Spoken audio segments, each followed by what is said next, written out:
So let me start by telling you what we're going to discuss next month on November 5th, which is the first Friday of the month. We're going to talk about the power of the subconscious mind. It's estimated that approximately 95% of our thoughts, feelings, and memories live in our subconscious. The human brain can absorb about 11 million bits of information a second. We can take in 11 million bits of information a second, but the conscious mind can only process about 40 bits of that 11 million pieces of information. Dr. Bruce Lipton at Stanford University suggests most people don't even acknowledge that their subconscious mind is at play, when the fact is it is a million times more powerful than the conscious mind. Your subconscious can sabotage your best efforts or be recruited to enhance your life. So come learn how to tap the power of the subconscious mind, hopefully for your good rather than your detriment. So I think that's going to be a very interesting topic. I wanted to start today by reading a little bit from a book called, now let me see if you'll be able to see this. It's called, let me see. It's called Broken in, Jenny Larson's called Broken in the Best Possible Way. She's one of my favorite writers, very funny, writes very openly and poignantly about many things, but including her own faults and her own foibles and her struggles with depression and anxiety. So I think you'll find it very, it's stuff that you can relate to. And it's interesting, when I was going to buy the book, I'd already bought it actually. I walked over and somebody was looking at it and I said to her, it's a really good book. She said, this woman saved my life.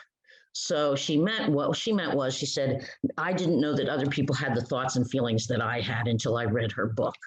And so I'm going to read you a little bit from her book because I think it's just hysterical. She posted something on her blog that was about something really embarrassing that she did at the airport. The airport cashier said something to her like, have a safe flight. And she said to her, you too. And she realized, of course, that the attendant was not, the cashier was not going on the flight. She said, it's a tiny glimpse into the awkwardness of being me, but it set off a tsunami of responses that I still haven't entirely recovered from. Shockingly, it was from people not telling me how stupid I was, but from people sharing how stupid they were. And so what she did was, after she had posted this, people started sending in their own stories of really embarrassing things they had said. For example, this person wrote, a friend thanks me for coming to her husband's funeral. My reply, anytime. She said, she gives many of them. She goes on to say, thousands of people sent me confessions of mortifying encounters that they'd had with family or friends or total strangers. And then thousands of people read those stories and shared the horrifying, embarrassing things that they'd carried around their whole lives. And it was glorious. I'll give you a few more. My carry-on bag got pulled for a random search by the TSA at the airport. I had packed it so tight that I warned the officer that it might explode, which is probably not something you want to say at an airport these days. Here's something else somebody wrote. At a funeral, I said, sorry to hear your father was sick. And the friend said, thanks. I said, was it serious? He said, well, yes, you're at his funeral. She said, the more the stories came in, the more I could relate to them. And I wasn't alone. Most people laughed and cringed along with the confessors until they found the ones that resonated with them. And then they responded, oh my God, I did that too once. And let me tell you, it was even worse.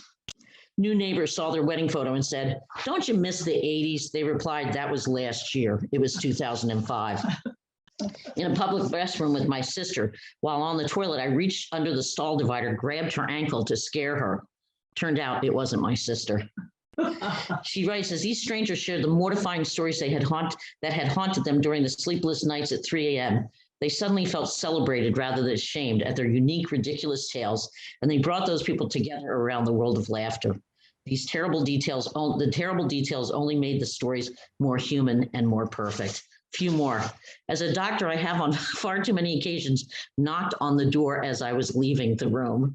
You can imagine your doctor's knocking on the room as they're leaving. Okay, first date, never eaten pistachios before, crunched into a handful, shell and all. Pretended that that's how I preferred them. Mistook the man limping toward me for someone I knew. My God, what happened to you? I had polio as a child. She ran away. She said, as the stories continued to flood in, I watched people slowly realizing that no one really wants to celebrate the size of your yacht or your hair or your waist. What really brought people together was dropping the pretense that everything is shiny and perfect, so that for a moment we could all accept how wonderfully human we are. Just read you a few more and then we'll stop, but you'll get the gist of it. Warned a coworker about a creepy man lurking in the parking lot. Turned out it was her husband. Had a bagger help me with my groceries. Couldn't remember where I parked. I looked around the whole lot before remembering I had walked. Nanny job interview. Told job would involve light housekeeping. I replied, I've never kept a lighthouse before, but I'm willing to try. Trying to be inconspicuous, I hid a tampon in the sleeve, headed to the bathroom, but then waved hi to someone and it flew across the floor. I just kept on walking. While at the boat harbor, I saw a jellyfish and screamed, look at those testicles, as a fisherman walked by. Tentacles, tentacles. And I'll end with her last, what she writes about it. And this is what humanity is made up of. Not saving orphaned otters from fires or flashy Instagram celebrities. It's made of unexpected farts and acute awkwardness and mortifying accidents and horrifying autocorrects. It's made of the very things that only humans can truly pull off. And it's amazing. I think that's such a wonderful celebration of our imperfections and really such an acknowledgement that sharing those imperfections, we're so afraid that would drive people away and then people would think less of us and we'd be kicked out of the club for being awkward or weird. And the reality is, as she published these, it became very clear that those imperfections and acknowledging them really brought people together. So why are we so hard on ourselves? Do you find it a lot easier to make a long list of the things you think are wrong with you? Do you have a voice that's always chastising you in your head? Are you afraid of being exposed as having some kind of significant imperfection? Do you often compare yourself negatively to others? Well, if so, join the club. Do you have a harsh inner critic? And this is a quote, self-doubt, catastrophic predictions, and harsh words are common, but you don't have to be a victim of your own verbal abuse. So today is about learning to stop being a victim of your own verbal abuse. But it comes with a realization that this can be hard to do, and it comes from deep places inside us. Even the tendency to be quick to judge other people is ultimately rooted in this toxic self-criticism. But we'll get to that. And now I'm quoting again from Schroeder. Constructive self-critiquing can help you with proper development, plus everything from preserving relationships to towing the line professionally.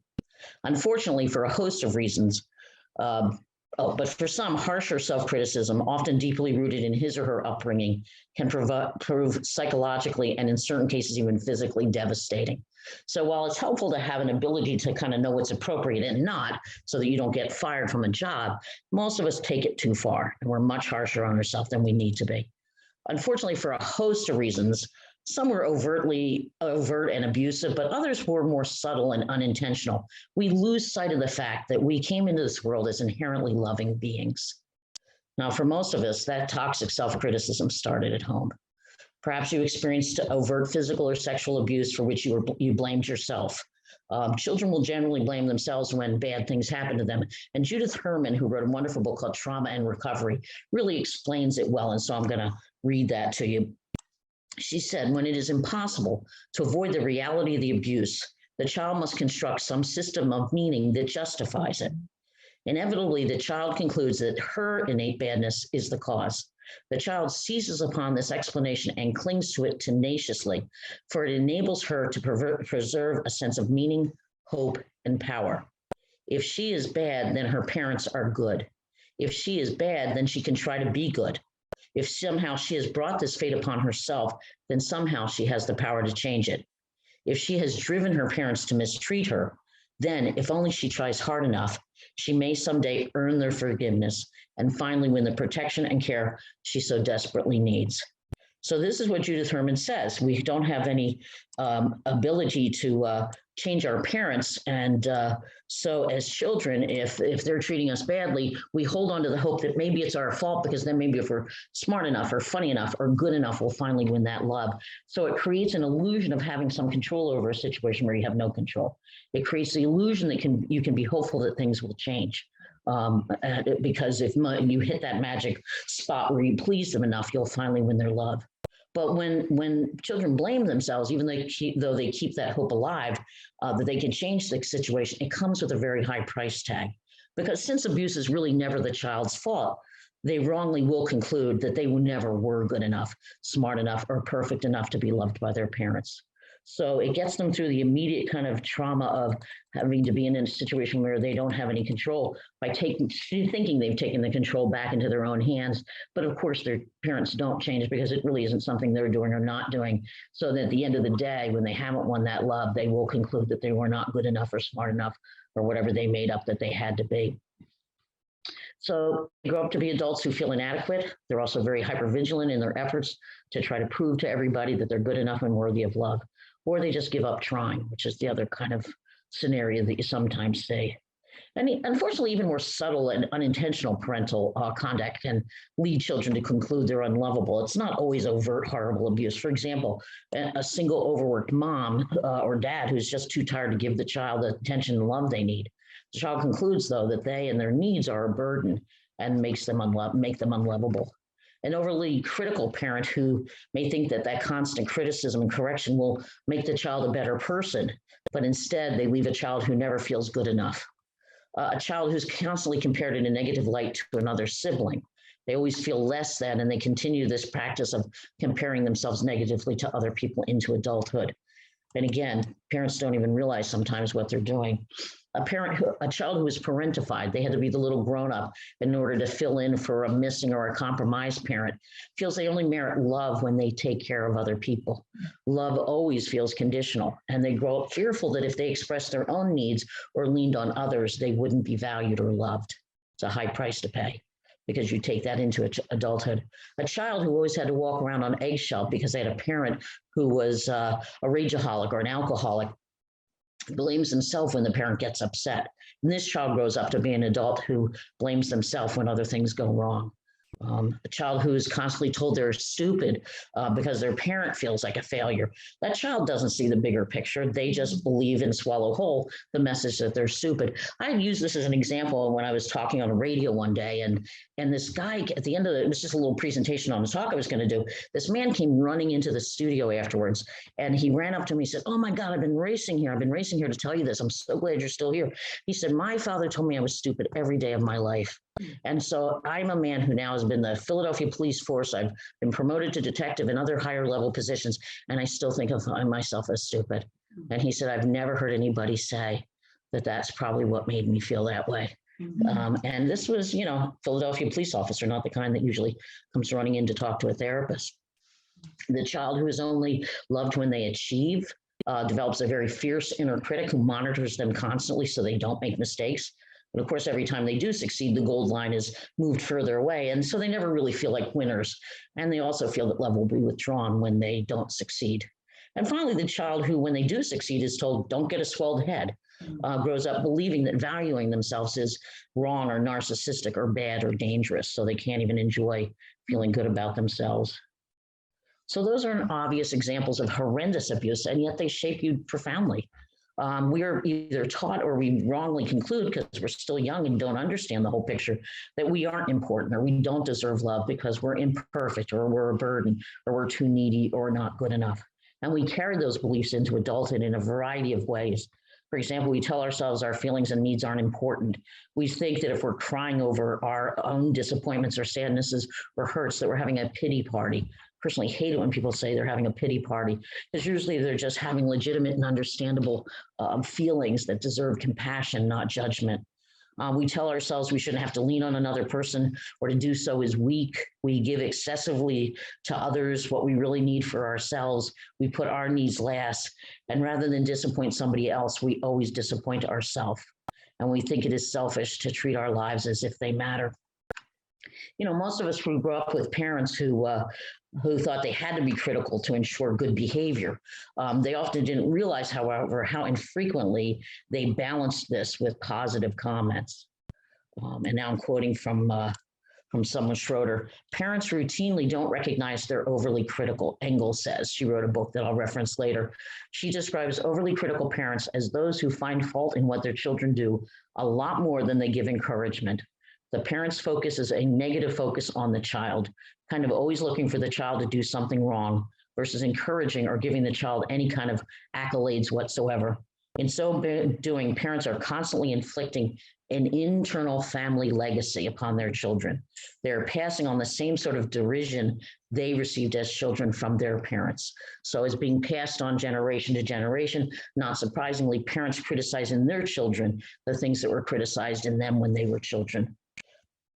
So if making a mistake in your family was greeted with either anger or condemnation or ridicule or harsh criticism, making mistakes as an adult feels dangerous, or we feel it risks condemnation. Self-criticism becomes a coping strategy that can start in a relatively innocent way.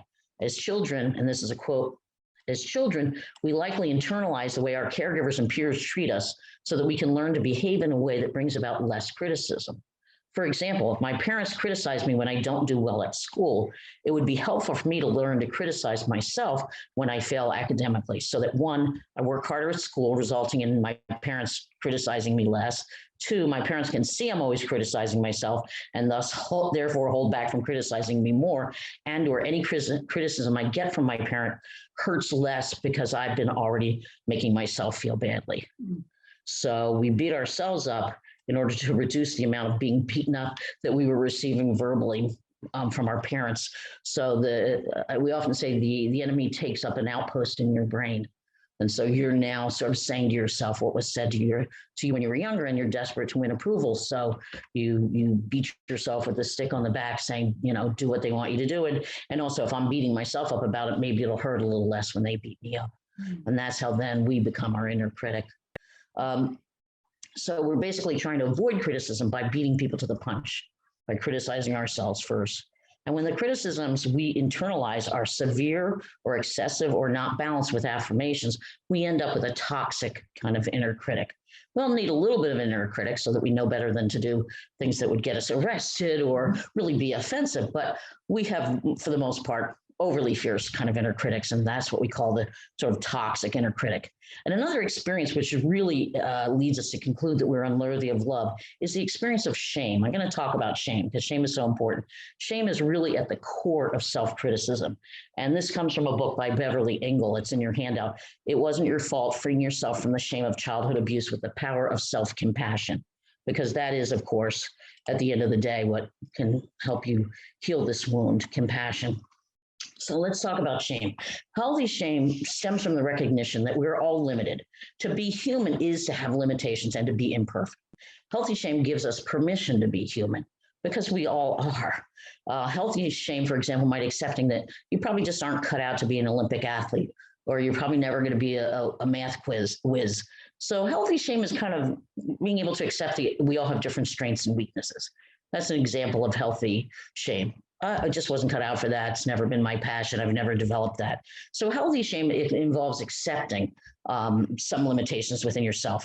Toxic shame, on the other hand, leaves you with a sense of worthlessness, sense of failing and falling short as a human being. It's often contrasted with guilt. Guilt is a response to or feelings about one's behavior. We feel appropriately guilty when we've harmed someone or we do something which violates our own ethical code. But shame is a belief not about our behavior, but about our essence, about ourself, about our core, not our behavior. So guilt involves feeling bad about your behavior, your performance, but shame is feeling bad about one's very being, one's very self. It's not my actions were bad, it's I'm bad. Guilt allows us to change. Shame just takes us deeper and deeper into feelings of worthlessness and despair, and usually is very immobilizing for most of us. And it's likely that children can't make that distinction between guilt and shame when they're young. So they interpret, what should be more guilt-inducing as easily shame-inducing. Let me explain. I'm quoting as well from a study about this.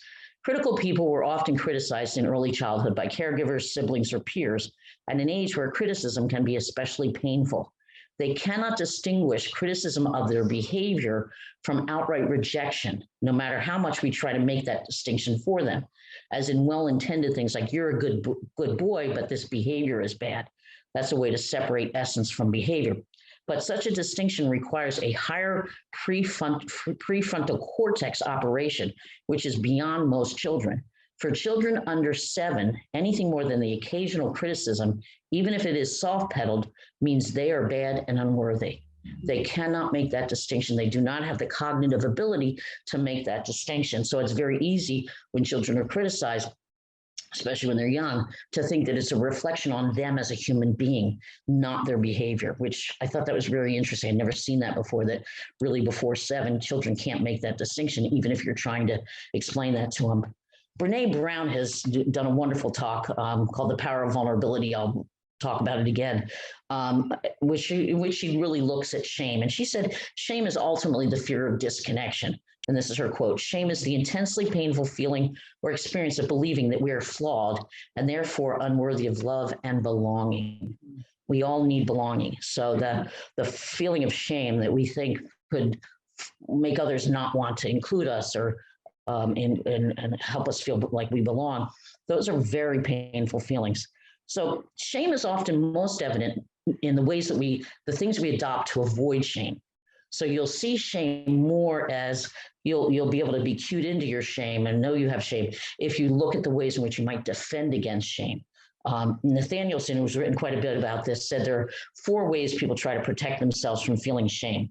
Avoidance strategies. So just like it sounds, you're trying to avoid that feeling of shame. It includes things like blocking out the pain of shame, avoiding situations that might trigger shame, or creating a mask or a public persona that's meant to hide your feelings of shame.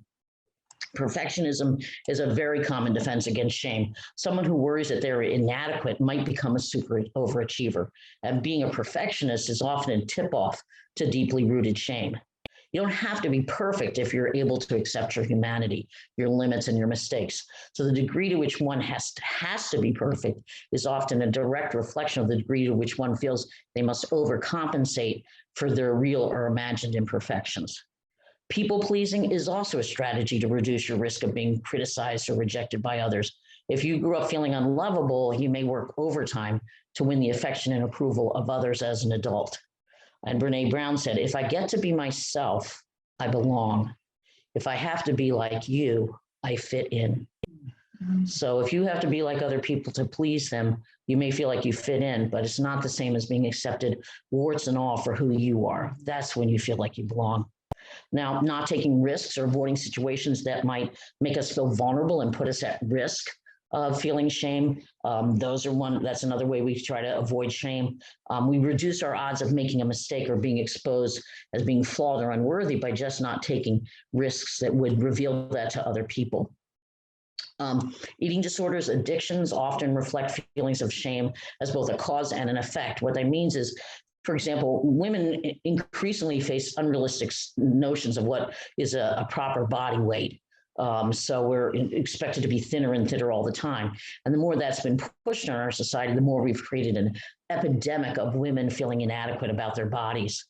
Severe shame over imagined imperfections can lead to anorexia, bulimia, or even overeating. And it's because we feel ashamed of our bodies, so shame causes the very problem that only reinforces our shame. So there's an expression, shame begets shame.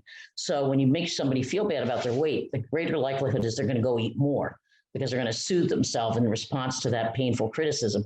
And then, of course, they feel worse after they eat. So shame begets shame. When you hate yourself, you're often going to engage in activities meant to soothe you that ultimately also make you feel more shame. That's true about alcohol or drug use. We may use it to deaden or mask our feelings of worthlessness. But in the end, eating disorders and drinking or drugging eventually induce more shame than they eliminate. Shame begets shame. And so it has sort of a snowballing effect. When people feel shame about a particular part of themselves, perhaps the part of them that has needs or longing to be taken care of, or a part of them that is angry, they may try to bury or hide those aspects of themselves. And this process of disowning aspects of the self likely started in response to childhood experiences, as is already said. For example, children have whose needs are neglected, cut off the parts of themselves that still need to be taken care of. It's too hard to have a need that you know isn't going to be met, so you cut that part off of you and pretend it's not there. It's just too painful to know that need won't be met. But the need doesn't really go away. It gets buried alive in the unconscious, and many of us grow up looking like adults, but we often feel like just below the surface is a little kid who still feels empty and needy. And that's because We buried her, but she didn't go away. You don't bury your feelings dead, you bury them alive. Often these deeply felt needs get converted into craving for other things, such as food or money or sex or excessive attention or alcohol. But really the underlying need is almost always to be loved and accepted for who you are. Napier suggests that this process of disconnecting from parts of yourself that you were made to feel bad about creates a disowned self. Jung calls this disowned self the shadow self. It's the part of you that you can't acknowledge. So in order to avoid contact with this disowned self or this shadow self, people will avoid situations where they fear they will be revealed as having that part of themselves. It takes a lot of energy to keep those disowned parts of the self buried, and it takes even more energy to create a life where you never have to risk having those aspects of your personality revealed. And unfortunately, so many of us build lives around avoiding those things that would trigger shame. In reality, that means that the shame drives our life all the time. But we don't know that when we adopt the strategy. Another strategy for dealing with shame is a withdrawal strategy. And that's the coping style of people who just isolate themselves rather than risk feeling shamed, and they become sort of socially isolated. They're extremely quiet, and they withdraw in response to criticism. The third category is self-attack strategies. So when you cope with your shame by attacking yourself, you take on self-destructive and self-sabotaging behaviors. This is sort of the self-defeating person who always seems to sabotage their success. It may also be the coping style of people who put themselves down a lot. And it's what we've already alluded to. They live by the motto, do unto yourself what you fear others will do to you. A person who's the first to criticize himself or herself is trying to avoid the ridicule they fear they're going to get from other people's judgment by beating themselves to the punch. The last category, and we're going to talk about this more, is attacking other people strategies. And this takes the form of attacking and shaming other people in order to avoid dealing with your own feelings of shame. It really involves picking on other people to make yourself feel superior. And we're going to talk about, why we often are critical of others as well as ourselves. And that's part of it, that's a strategy for coping with shame. So what causes toxic shame? Similar to the things we were talking about earlier, as already mentioned, family experiences are really often the key, since the family is where we really learn about ourselves. Bradshaw said, our core identity comes first from the mirroring eyes of our primary caregivers. And our identity often reflects the emotional health of those who raised us. And unfortunately, many of us were raised by mothers and fathers who were not allowed to be healthy healthy adults. And what we saw reflected back to us was not the specialness we really needed to have reflected back. Adults who as children were not adequately affirmed, and I suspect that's many of us who did not have their specialness mirrored back to them, or those who are emotionally neglected are obviously at risk for feeling shame. Because each of us needs to believe that we, the person inside, is worthwhile and valuable. And the needed first step in developing this capacity is having some significant other person provide that affirmation of the self. So what happens is you come into the world, and if you have an experience of feeling loved and it's coming from the outside, you eventually internalize it, and then you have it on the inside. So over time, we can internalize that positive regard we're getting from our mother or father or whatever loving adult is in our lives. And we build then an internal sense of value that we can draw on when we don't have people around us to provide it. But it's very hard to develop it internally if you didn't get enough of it coming in initially from the outside. People say, I really want to be able to love myself from within and not need other people. Well, the reality is you don't get that source of internal regard unless you've had some amount of love coming in from the outside. So I always say it's not an either or. We need it coming in from the outside, and then we'll be able to give it to ourselves. And as we build that internal sense of worthiness, we're no longer as dependent on other people. I don't think you ever outgrow that. I still think we always need that coming in. But individuals who weren't adequately mirrored grow up lacking enough of that internal resource to draw on to reassure themselves and soothe themselves if they make a mistake, for example. Shame can also result when peers are cruel, when you have, say, ADHD or learning disabilities and you can't do well academically. For boys, if they don't excel at sports, that can be a source of shame. If girls aren't thin enough, that can be a source of shame. Or children who are just subjected to excessive criticism or held to really impossible standards will feel a sense of shame. And that can be done through the school. It can be done through a religious institution. These are all things that contribute to shame. And the sad part is that shame experiences build on one another. The earliest memories of feeling ashamed register very deeply because remember, we're experiencing them as children. We experience them much more intensely. And as I said, before 7, we can't separate out, whether we're inherently bad or we just did something bad. So instances of shame which occur in adulthood, if they even vaguely remind you of the shame you felt as a child, they're going to trigger feelings that can be almost as strong as the ones you had in childhood. And once shame is set in motion, we start reliving all those other experiences of shame. And it then solidifies our feelings of shame even more. So every experience, so if somebody grew up believing they were stupid, every time something happens where they feel they appeared stupid or somebody implied they were stupid, that wired together with all those other memories. We say the neurons that fire together wire together. So you literally get sort of a neural pathway. And the minute you feel like you're stupid, it goes bing, bing, bing, bing, bing, goes down the pathway, lighting up all those experiences. Consciously or unconsciously, often you're reliving all those feelings of shame, and it's just reinforcing that core feeling of shame. Political factors, you belong to a group that's put down or made feel inferior or devalued, that can lead to internalized self-hatred. So racism, sexism, anti-Semitism, homophobia, they can lead to internal as well as external damage. Shame is a very painful emotion. We will do almost anything to try to avoid it. And often it is shame. Shame is what the inner critic thinks it's protecting us from. So it's constantly monitoring us, and it's trying to get us to please others, and it's trying to help us dodge judgment. So it thinks it's going to protect us from shame by monitoring us and saying, don't do that, don't do that. You're going to embarrass yourself, you're going to shame yourself. But unfortunately, over time, its efforts to protect us from shame leave us feeling less than or flawed. So its efforts to protect us from shame still leave us with this core sense of feeling shame and less than other people. So it's important to understand that any experience or anybody who told you as a child that you were unworthy of love was lying, whether they said it directly or indirectly. They were lying, and that voice that you carry around that continues to tell you that you don't deserve love is lying to you as well. And really, at the end of the day, so much of how we heal this is to pay attention to when we're doing that to ourselves and stop and imagine speaking to yourself in a loving voice.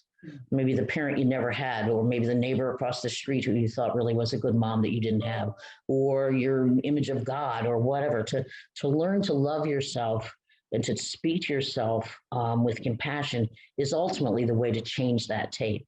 It takes time, but that is ultimately, at the end of the day, how you address them. Now, why are we so hard on other people? Now, most of us will say, I'm much harder on myself than I am on other people. And I would say that about me. I hold my judgments of others in check. But if you're hard on yourselves, believe me, you're thinking about other people's failings too. Maybe, I think at the end of the day, we're all judgmental, but we kind of range along a continuum of how judgmental we are and which things bother us versus something that bothers somebody else. And what we're hopefully different in terms of whether we share those judgments directly with the person. But we need to form some judgments in order to decide if somebody is trustworthy or a good person to hang out with or spend time with, and find out whether they sort of share our values. But we're best served if we don't act on our snap judgments and we remain open to revising our opinions about people. So that's the challenge. You're going to form judgments, that's inevitable, but hopefully you're willing to give that person a chance and not think that your judgment is necessarily an accurate assessment of the situation. And part of the reason judgments of ourselves and others are problematic is they're usually excessive, they're premature, they're too rigid, and they might lack a broader understanding of why that person acts the way they act. And here's a quote: harsh critics are often talented, intelligent, and productive people. Unfortunately, they have a flaw that compels them to disparage others, almost at times as though they are diagnosing an illness in need of eradication. It seems they're living according to the famous quip by Mark Twain: nothing so needs reforming as other people's habits. So, but it's important to understand why you might be hard on others in order to break free of that. It's likely that for most people who are overly critical of other people, there's a number of factors that come into play. So it's important not to reduce why we're judgmental of others into one single factor. It's really multiple layered reasons. So let's talk about some of those. And some you'll identify with and some might not speak to you. So you figure out what makes sense to you. For instance, we often do unto others what we do unto ourselves. So we often, as we said about parents, they criticize in their children the things that were criticized in them. We do the same thing. We're critical of other people's flaws, and they're often the same things that we criticize ourselves about. And it's just often an unconscious and a really knee-jerk kind of response. And in some instances, much like those who did it to others, did it to us when we were growing up, we think we're doing the right thing. We think we're doing somebody a favor by maybe pointing out a flaw. And this is a quote: "The yardstick we use for ourselves is the yardstick we use for the world." However, it's important to remember not everybody's got the same yardstick. So what somebody might see as being lazy might be for someone else finding a balance between work and play. What we might see as being irresponsible might be somebody else not taking on responsibility for other people's problems. What we might judge as being too needy might be for someone else the ability to be clear and ask for what they need. What we might see as being a know-it-all might be someone who really values information and thinks everybody else values information. And so when they pass it on to you, they're not trying to be a know-it-all or a smarty pants. They just think you'll enjoy it as much as they do. What we might judge as being sort of tactless might be somebody who really values being candid. What we might judge as being impulsive might be somebody else who places a high priority on spontaneity. What we might see as a failure to anticipate problems, I'm one who anticipates problems 10 miles down the road, that might be seen by somebody else as the ability to be fully present in the moment because you're not thinking 10 miles down the road. So it's important to realize that, you know, what you are so sure is right or wrong could be seen very differently by somebody else. And there's some truth in the fact that there's a balance to be made between your style and theirs. So the other thing we need to know is that judging other people is rarely helpful. So for example, most people who are overweight know they're overweight, but somehow people feel the need to tell you that you're overweight. Well, I did a whole presentation on fat shaming, and what we found is research after research suggests that this judgments about weight, discrimination about weight may actually be more dangerous to your health than weight itself. There's many studies, I can't go into all of it, but when you're judging people who are overweight, because the research really does show that when you make people feel bad about their weight, it makes them unhealthy. So let me check this because I'm getting a message that says my internet's weak. So I want to make sure nobody's telling me they've lost me here. So remember, it's important to remember that criticism, it turns out that criticism, especially when it's belittling or focused on a person's personality rather than their behavior, has a lot of blame in it, or is based on the idea there's only one right way to live, is in a close relationship is a strong predictor of divorce. So people who are overly critical have a greater likelihood of ending up in divorce. Criticism, and I'm quoting from a story, criticism is also the first of John Gottman. He and his wife have written a lot about relationships. John Gottman's famous 4 horsemen of the apocalypse, which he has used to predict divorce with over 90% accuracy. So criticism was the strongest predictor of whether a relationship would end up in divorce if partners were very critical of each other. And it's partly so dangerous because the other 3 tend to follow from it. So stonewalling, defensiveness, and contemptuous partners often stem from too much criticism in the relationship. So, you know, there are ways to give feedback to people that doesn't have to be excessively critical.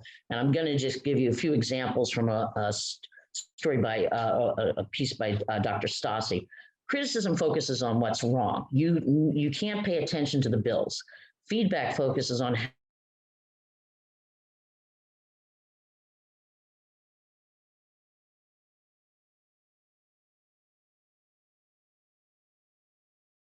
reporting the bills according to due date. Criticism devalues. I guess you're not smart enough to do this. Feedback encourages. I know you have a lot on your plate, but I'm pretty sure we can do this together. So you want to give feedback is about providing information to people in a way that encourages them, doesn't judge their personality, doesn't involve a lot of blame, and it focuses on what we can do to fix it, not what's wrong. And there are other examples, you'll see them in your handout, but I'm aware of the time. I think at a probably even deeper level, we judge in others what we hate within ourselves. I often say we all have many rooms in the mansion of the self. Some of those rooms are more noble and less messy than others. But when we deny the less noble parts of ourselves, our messier rooms, we deny them because we were judged for having them when we were children.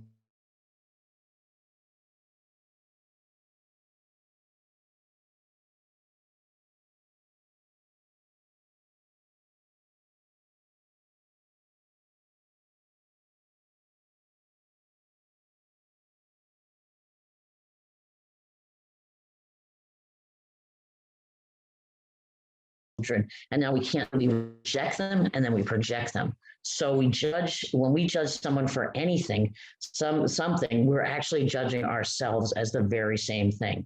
We just haven't fully owned or accepted that trait within us. That's a quote. First we reject, then we project. When we judge someone for something, we are actually judging ourselves as the very same thing. We just haven't fully owned or accepted that trait within ourselves. Now, you might find this hard to believe. And what I mean by that is, you may find it hard to believe because you try very hard not to have that quality, right? So for example, if you're a super responsible person and you judge others who aren't super responsible, you always work hard and you judge other people who you perceive as being lazy. It's true that you really are an uber responsible person. It really is true that you're a hardworking person, but it's also true that this can be a defense against feelings of shame. You may have been shamed once when you were accused of being irresponsible or lazy, or you might believe that love would be withdrawn if you weren't a highly productive person. The standards you set for yourself then, as a result, may be too rigid. You can't loosen the reins and slack off. This may look a lot like a workaholic or someone who's unable to relax or allow others to do things for them because they feel like they always have to be in control. So you, in fact, are an uber responsible person. You really are somebody who works very hard. But part of why you can't stand people who don't see being that way is because you could not stand to know that you have a part of you that also wishes you didn't have to work so hard or be so uber responsible. And your standards, if you think you have to be perfect, and that means working all the time or being super responsible, becomes so rigid that you can't tolerate it in yourself and you can't tolerate it in other people. It may seem like it also means you're likely to be very critical of others you perceive as giving in to the desire to be irresponsible. If you could never allow yourself to not be responsible, if you could never allow yourself to goof off and not work hard, then you resent the people that give themselves permission to not work so hard and not be so uber responsible.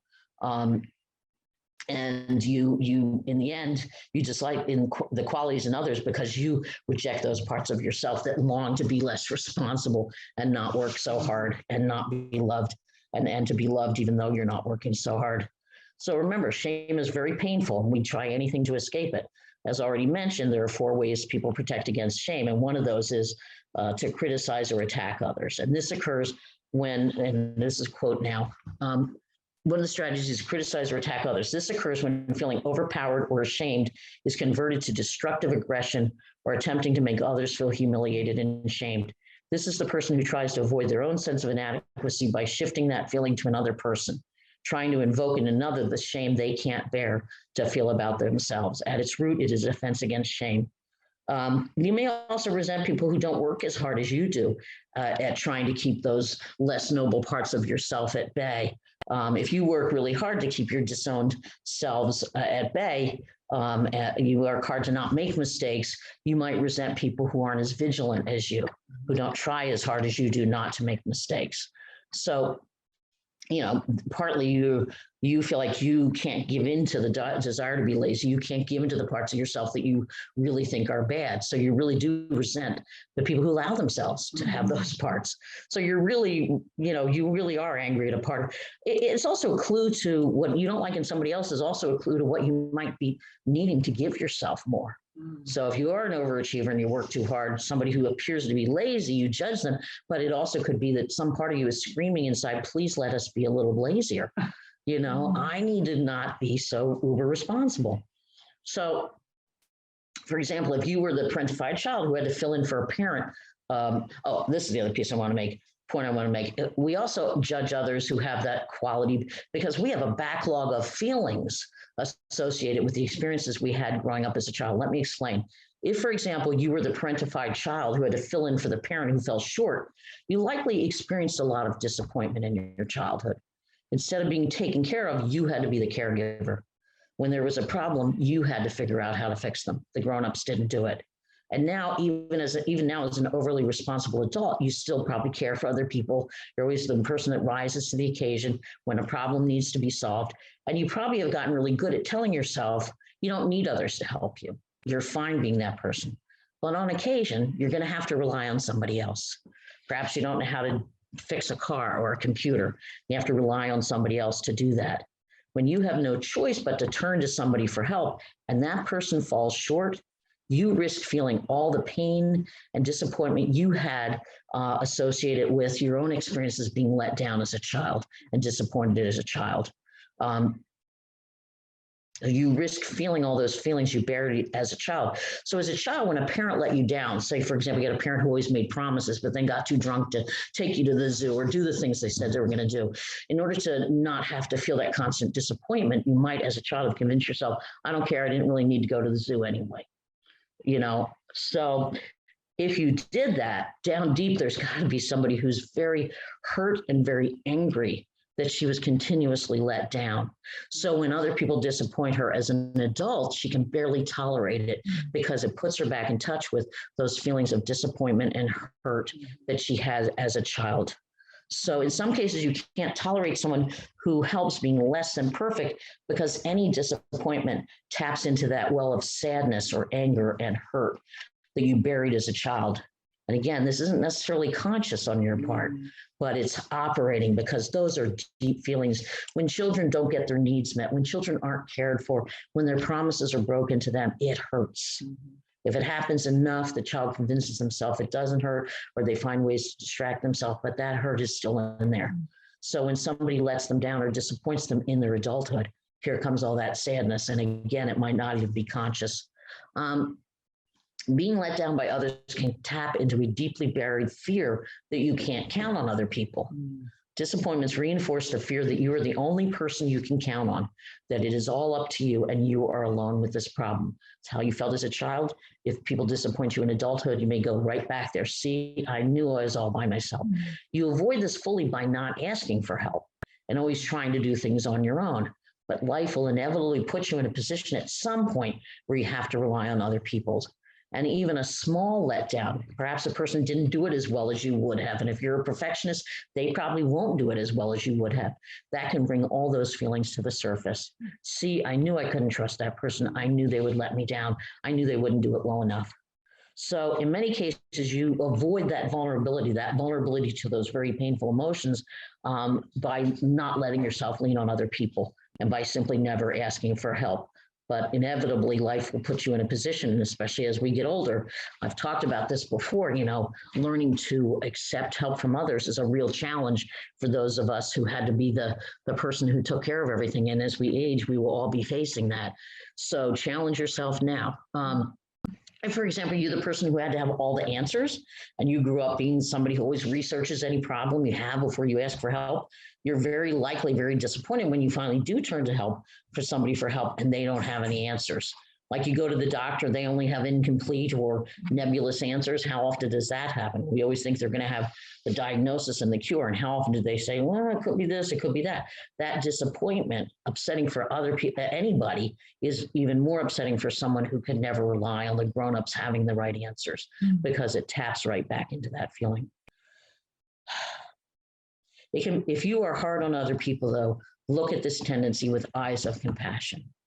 What unresolved feelings, disappointment, sadness, anger, or fear drives that behavior? Because at its core will likely be the struggle to allow yourself to be human and by definition imperfect and worthy of love. I know I'm not going to have time to finish all this. Let me just say a few things about what it means to be self-accepting. I'm not talking about being selfish or narcissistic. The truth is when you love and accept yourself, you actually have a greater capacity to love other people. And narcissists don't really have that. A wise man, the Buddha, said, if your compassion does not include yourself, it is incomplete. It's one of my favorite quotes because being self-accepting is treating yourself at least as well as you try to treat others. Accepting yourself is about accepting your humanity. Brene Brown said, imperfections are not inadequacies. They're reminders that we're all in this together. I recently said something to somebody, she felt badly about something that happened. I said, I assume we're all just doing the best we can here. And that just meant so much to her. And it seems like such a simple thing to say.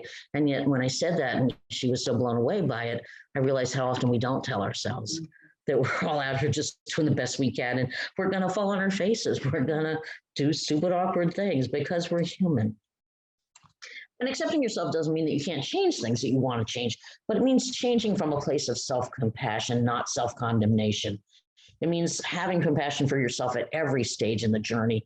It means allowing yourself to start with small enough steps that you can be successful. I did a whole talk on making changes through small steps. That's the way to make changes in a way that allows you to achieve success because it's manageable.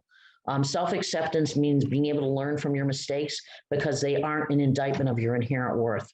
If you have to defend against mistakes and looking at mistakes because they're going to mean that you're an imperfect or flawed human being, then you can't learn from them. But if you accept that, of course, I'm going to make mistakes and let me learn from them, you can learn from them. But it also means recognizing your strengths as well as your limitations. And it means allowing yourself to enjoy your life right now, regardless of where you are in it, regardless of whether you want to make changes or not. It means accepting that you're good enough, you're doing the best you probably can right now, and you deserve to have love and happiness right now, even if you want to make changes. What does it mean to be accepting of others? Let me be very clear. It doesn't mean putting up with abusive or toxic behaviors. Abuse in any guise is never acceptable, so I'm certainly not advocating that. Imperfections in others range along a continuum from total deal breakers like abuse, refusal to communicate, people can't own any of their part in a problem, to the other end of the continuum, which is just quirks that we all have. And many of those quirks we can learn to live with. So it means that you're setting yourself up for constant disappointment if you expect others to be perfect, because they're going to let you down. I have people that tell me, I'm just so afraid to have anybody let me down. And I want to say, people won't let you down. And then I thought, no, that's not the truth. People will let you down. The question is, how important was that let you down and how often did they come through for you? You have to look at it realistically. Everybody's flawed just like you are, and our people are going to disappoint you. But if that disappointment, a small one, is devastating, it's because that kid in you is still in need of healing. So how can you be more accepting of yourself? Embrace all the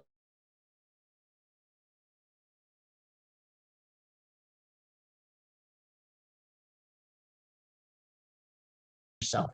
We are all human with many rooms in our house. That which makes us rich and real and complex are often those messier rooms. So you don't want to lose those. Brene Brown, and I'm going to recommend this talk, it's called The Power of Vulnerabilities, one of the most popular TED Talks. She talks about people who are wholehearted, and she means that she writes about them as having courage. Now, courage, she said, comes from the Latin word for heart, and it originally meant the willingness to tell the story of who you are with your whole heart. She refers to this as the courage to be imperfect, to show yourselves to others with your whole heart, including revealing the parts of yourself that you believe are imperfect. She believes these people also have compassion for themselves first, because she points out you can't love others until you love yourself. They try to form authentic connections, and that means they allow themselves to be who they are, not who they feel others want them to be in their relationships. They're willing to embrace their vulnerability. They believe their vulnerabilities make them beautiful.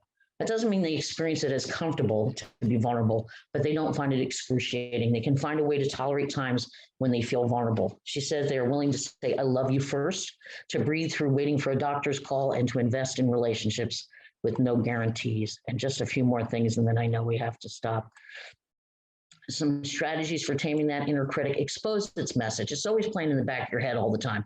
It can be very sneaky. It can change, so identify the repeat offenders in your life. What are those voices? What are the criticisms they have of you all the time? And then identify the source.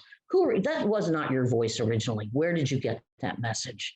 Don't get hung up on whether the person intended to harm you or not. Just try to identify where it came from and understand the circumstances that led you to taking that criticism wholeheartedly.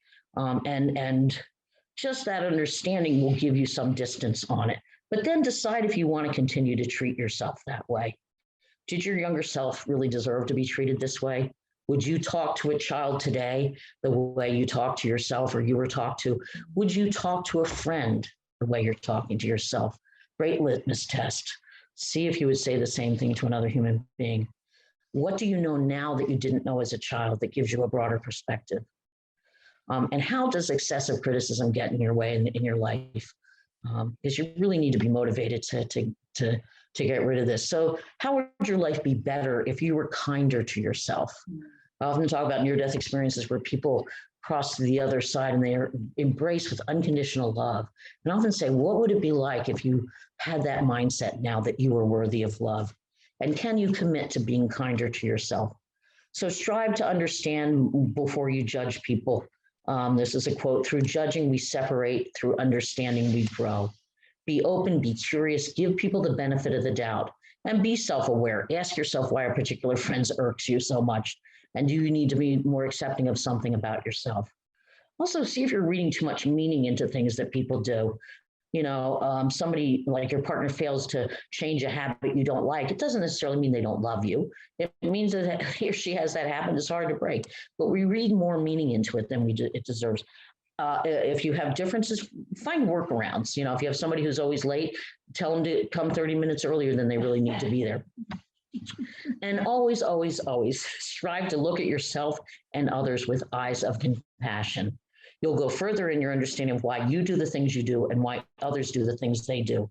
If you want to make changes or talk to somebody else about making changes, start from a point of compassion, not self-condemnation.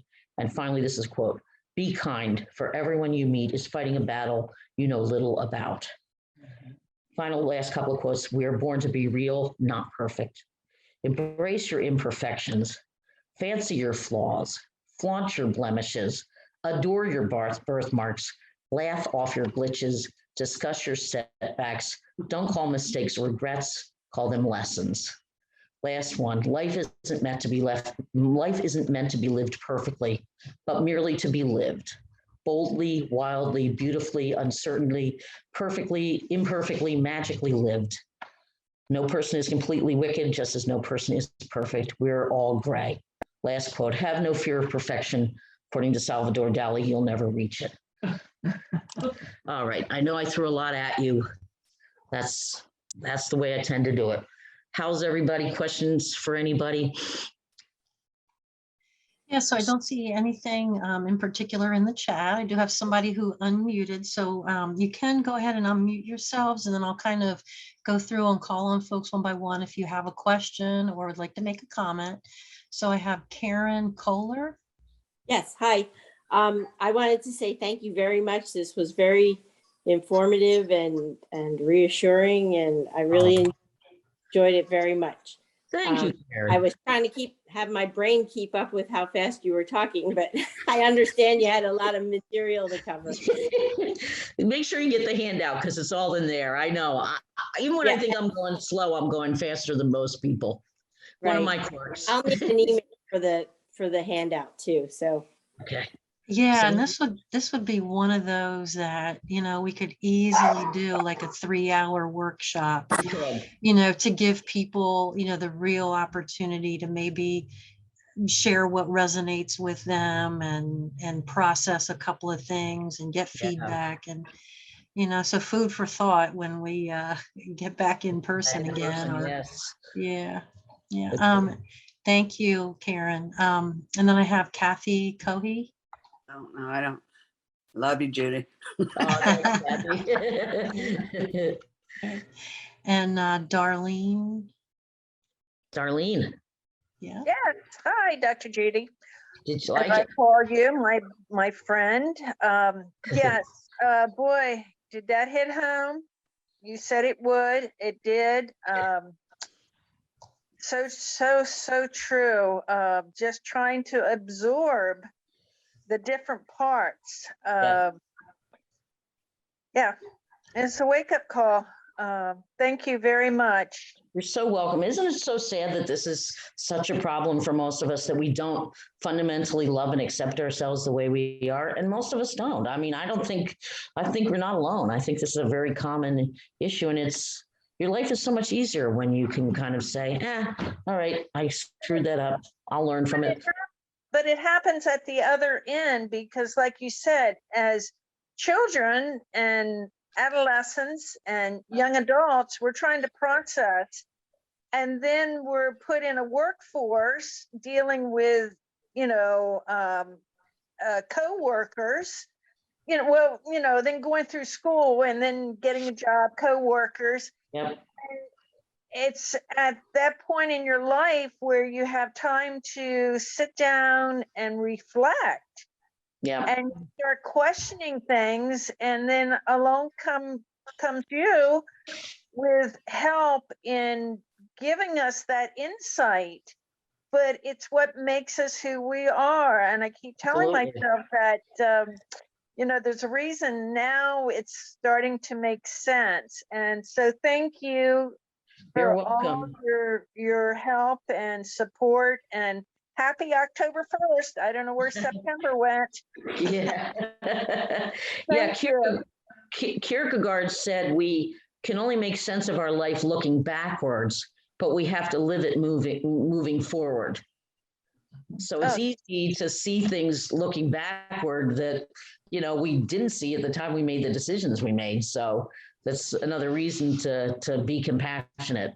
That's why I don't know how they do it today, because I know things happening, when you're younger, but the life today is such a fast pace that it's just overwhelming. And I'm able to step back, but the young people, I don't know how they're absorbing everything that's being thrown at them. Certainly facing challenges. Yes. Yes. Thank you for being you and there to help people. Ditto. Thank you for being you. Okay. Thank you, Love Darlene. Thanks, Darlene. Gloria? Yes, I just wanted to say thank you. This was a tremendous amount of information to process for one time. Yeah. I think I could take the handout and read it over and over and still wouldn't get it all, because there's so many offshoots and facets to this. There are. But great. And I'd love to see another one where we explore maybe a little bit more of some of the other sides of this. Yeah. But it was very good. Thank you. You're welcome, Gloria. And I agree. This could be a 3-hour workshop, because it'd be nice if people could do some exercises along the way, and then we could come back and talk about the, Absolutely. what you're figuring out about yourself. Yeah. Be with other people kind of going like, oh my God, you too. There's just something about being in a group that makes it more powerful. Right. Great. Thank you. Okay. I think that's it for folks who have unmuted themselves. Okay. Is there anyone else who would like to make a comment or ask a question before we go? Can I just ask for your email or whoever's email to get the handouts, please? Sure. Yep. So I'm not sure if you have access to the chat, or you may have joined after I put it in. If you want to direct message me, I just need an email address to send it to you. Okay, let me see if I have a, like where it says share content, do that and send you a message. Yeah, in the chat. Yeah, you can select just me. Karen, what do you want to just give me your email address just to make sure? Oh, sure. It's Karen Kohler, KarenKohler,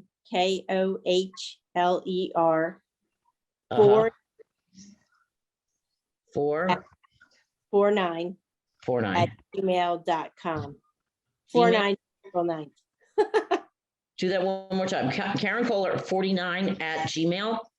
Yes. Okay. .com. Yeah, Karen, and if you're not on the email list, that if you didn't get an email from me, I'll go ahead and add you to Dr. Judy's lunch bunch list. So that would be cool. Yeah, so we can make sure that you do get the link and get the handout each time before the talk. Okay, great. Thank you so much. I usually get my information from Rolanda. Oh, okay. Okay. Okay. Yep, I'll add you to the list. Okay, I appreciate it, Sandra. You're very welcome. Thank you, Dr. Judy. You're welcome. Thank you, everybody, for being here. Yeah. Our pleasure. Yeah. And So if anybody wants to unmute, say goodbye. Wish Dr. Judy a great weekend, and the next one is November 5th, the same time, and it will likely be the same link. I'll just update the link to add the new date. Okay. Happy October, everyone. Yeah, like Thank you. someone Dr. said, Judy. where did September go? Gosh. It really does feel like we blinked and September went right away. But anyhow, we got the great holiday of Halloween coming up, and I can't think of anything better than people giving you candy when you're a kid. And I'm still short enough that I'm going to go out with a sheet over me so I look like a ghost, and I'll just pretend I'm a kid. I think I'll get away with it. No, we're going to have a doggy parade over here. Oh, fun. Okay. Dr. Well, Judy, it's not- thank you very much, Dr. Judy. This really hit home. I've got lots to review in your paperwork. Oh, good. Yeah, I'd rather give you a rich meal that you have to go home and digest than give you a few crumbs. This was rich. Good. I know there's a lot to think about. That's great. All right, everybody. See you next month. Bye-bye. Thank Bye. you. Bye-bye. Fun. Thank Thank you. you so And much. thank you, Sandra. Oh, I said, you're welcome. Thank you.